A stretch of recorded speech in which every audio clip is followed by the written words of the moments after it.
you have to know what your deal breakers are. So every man has things that him just don't love that are deal breakers.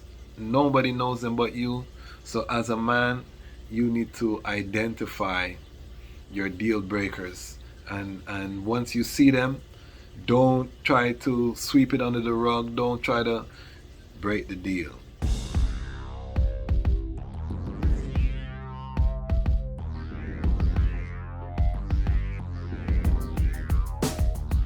Well, lion voice, tell them that's the people first choice. Lion voice, make the lioness them feel nice. Lion voice, with the lion cubs we sacrifice. Lion voice, got to show the people them the life. Lion voice.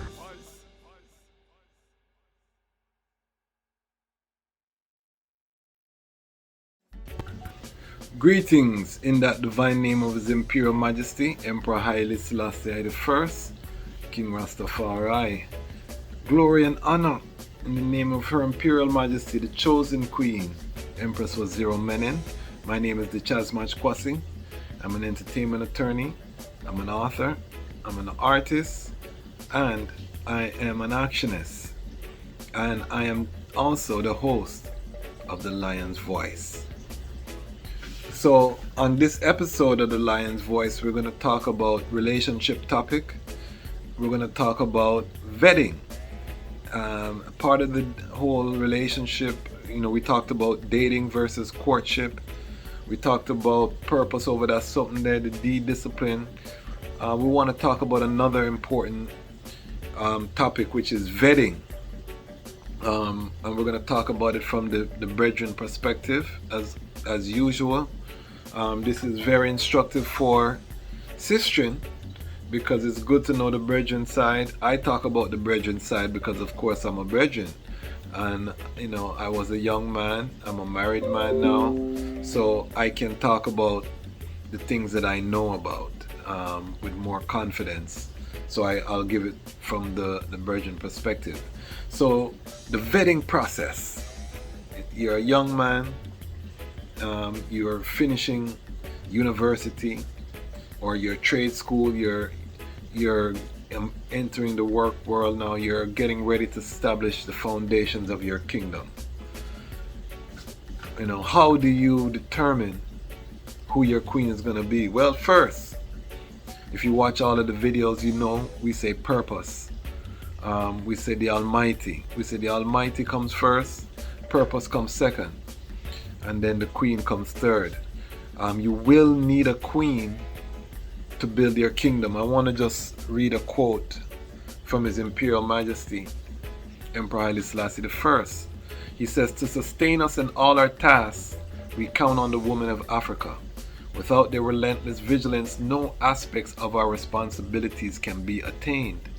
So what does that mean? That means that once you determine your purpose, once you have a direction, once you can provide that leadership which is essential for a king, then you need a queen to help you to fulfill that task because you cannot do it by yourself. Success is a team sport. Building your team, number one, you see on the chessboard, you see the king. He makes one move at a time. The queen, she can move up and down, she can move around. So always have your queen with you when you're building your chess. But that decision as to who is going to be your queen is one of the most important decisions you will make as a young man in life. And so it's not to be taken lightly. This is why we talk about the vetting process. So number one in terms of vetting is, you only are going to allow women in your space that are complementary to your purpose. So that means talk to everyone, interact with everyone, network with everyone. But in terms of furthering it, phone conversations, texting, anything that goes beyond pleasantries should only be with women who are complementary to your purpose. This is important when you are looking for that queen because proximity is a big factor in who we end up with. So the people you're around, things happen. Nature takes its course. Our biology is incredibly powerful. So you're around people, you want to make sure from the jump that you're around sistren that align or are complementary with your purpose. And only share intimate space, meaning one-on-one time with people who are directly complementary to your purpose. So you don't want to get in any situation. This will help in terms of mindset alignment. You want to watch and observe. So you got to think with your head up here and not the head below. This is very critical. Do what you have to do as a man when you're interacting with this woman, so you can clear your mind and make sure that you think with a clear head so you can observe very keenly. I like to call it the mental health check. We all have to take care of our own mental health, but we also have a responsibility to try to screen for people who have mental health issues. If there are red flags there, then you want to, as part of your stewardship as a brethren, suggest that they get help. Counseling is important. We're not trained as counselors, so we can't sit down with someone, have them pour out and put them in a constructive direction. And we shouldn't be considered. We can listen, yes, but we should always advise people who we identify with those red flags, look at them as people who are carrying trauma, as we seek to rebuild our community, and try to direct them toward resources, and then take away yourself, because at the end of the day, you cannot help them, and you do not want to, for lack of a better word, become entangled with someone who has mental health trauma, because hurt people, and that's how it goes. So mental health check, that means if the person is overly clingy, abandonment issues, oversharing, over sexualization, meaning is just, something is off there. There's no connection, it's just a physical, and they want to jump into that physical so quickly.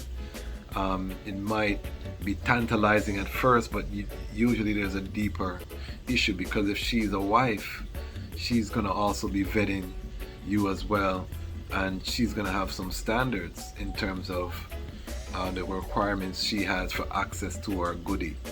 So when she does very quick and impulse control, there's a lack of impulse control, a lot of cursing, foul mouth, anything that comes to her mind, she says it. These are all red flags for a king, because you're going to need a wife who can exercise discretion, who can read a room, who, when the two of you go into a space, she's working for the kingdom ultimately, and for the purpose and the mission.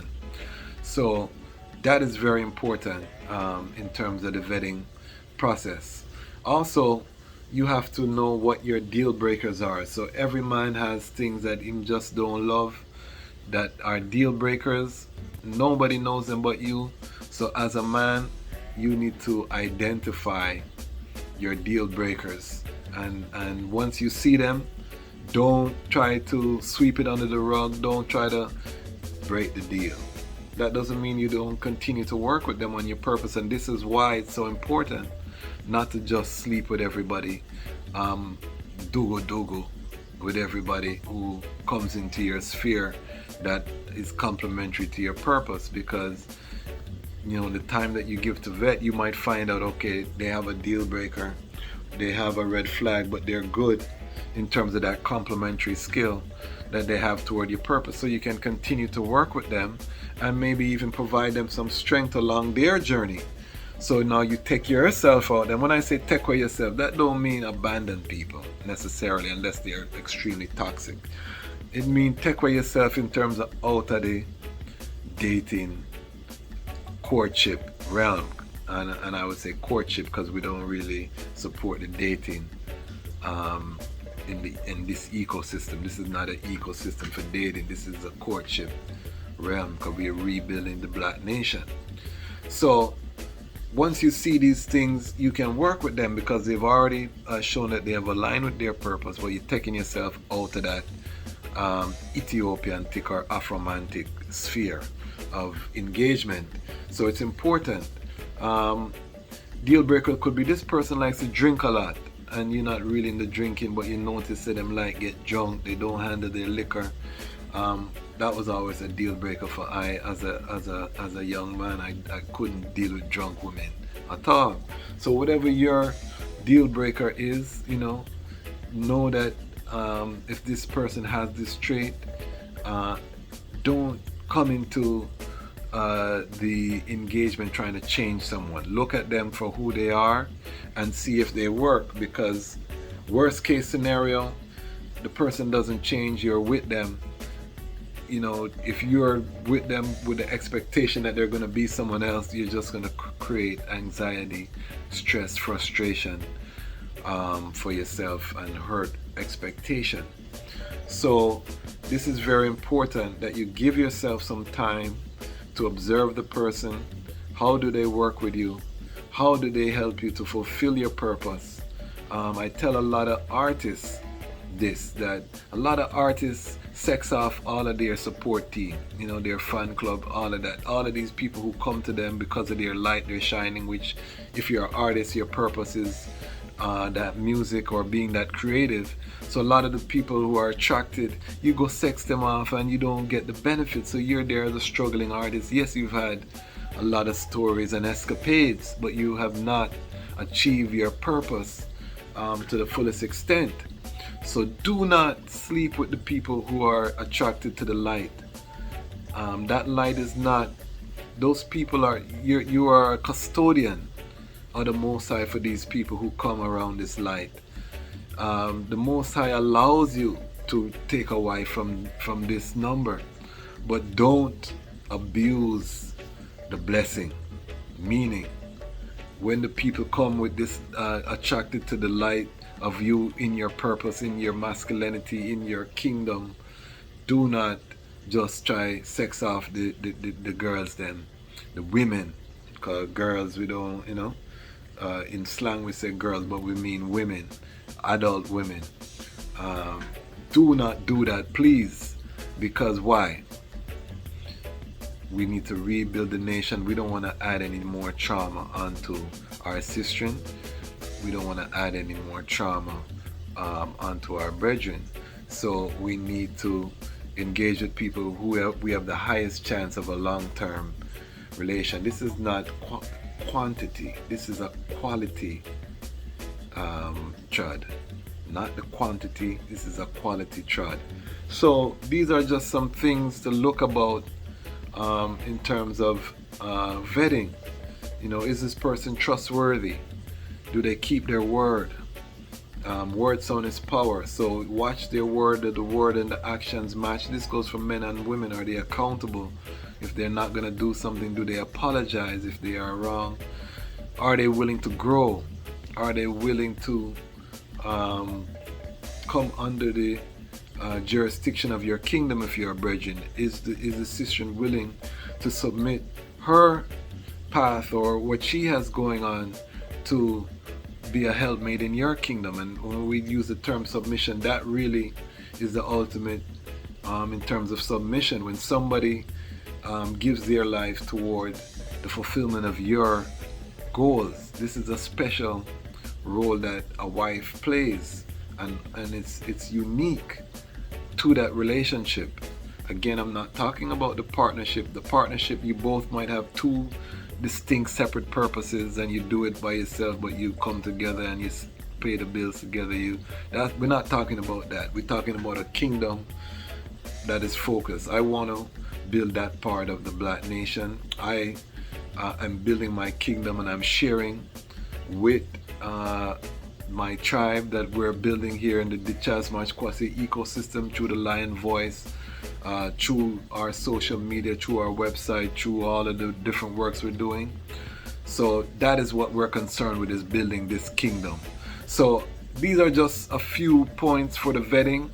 On Patreon, we're going to go more in depth on vetting. I have a video about navigating sex as young brethren in this time. You know, what are the parameters? We're going in depth in terms of purpose over that something there, and the D discipline, how to apply these in real life. That's going to be on Patreon. We're going to be uploading that shortly. But this is just vetting we're going to go into, because we have to create the culture, and our elders, our generation included, my generation included, we haven't done a good job of passing this knowledge down to the younger brethren and sistren, and so chaos is reigning. The broken families continue. We're repeating cycles, generational cycles, and those of us, I come from a 2-parent home. I've been with my wife now going on 15 years. We want to create, we have to become vocal now. We have to do what we can to share, and we won't always be able to sit on a corner. But regardless if we can't sit on the corner, the time has come for the lions to tell their own story. And this is the lion's voice. I you are go fall without no warning. Black woman, I said I wanna be your lover, and I don't want any other. You alone, I could be my children's mother.